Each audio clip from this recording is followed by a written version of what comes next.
Hey guys, I'm Hannah Bernard, and this is the weekly market wrap-up. The Republican-led House and Democratic-led Senate failed to come to an agreement on the budget Tuesday evening, leaving the U.S. government no choice but to shut down for an undetermined amount of time.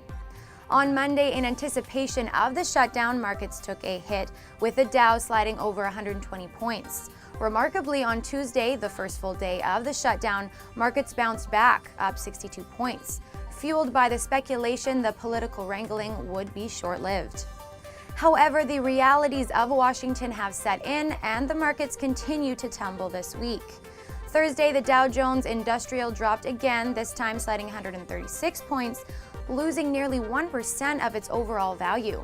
Same with the S&P dropping over 15 points and losing nearly 1% of its overall value.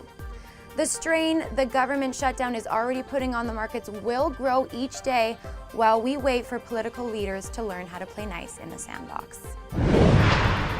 Equity stocks were also under pressure this week from more than just the government shutdown. Poor economic data also weighed heavily on investor sentiment.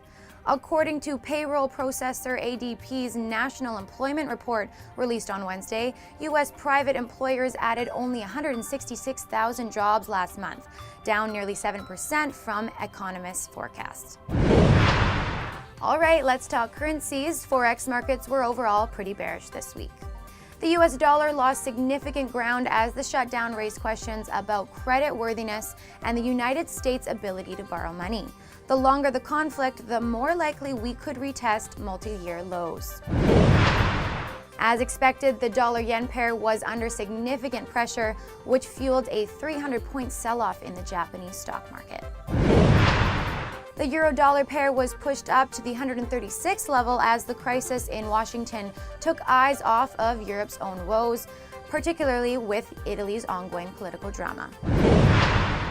As always, it's time for winners and losers and our picks for this week.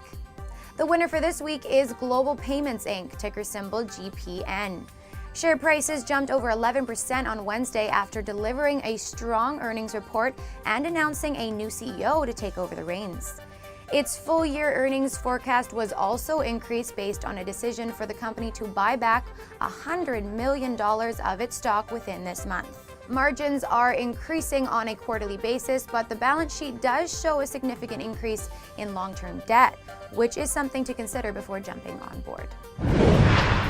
The loser for this week is Team Inc., ticker symbol TISI. Shares dropped nearly 14% as Team Inc. posted poor earnings and a negatively adjusted forward guidance. On a quarterly basis, the company does show stability in its margin curve, as well as keeping long-term liabilities in check, so management does have the potential to turn this ship around.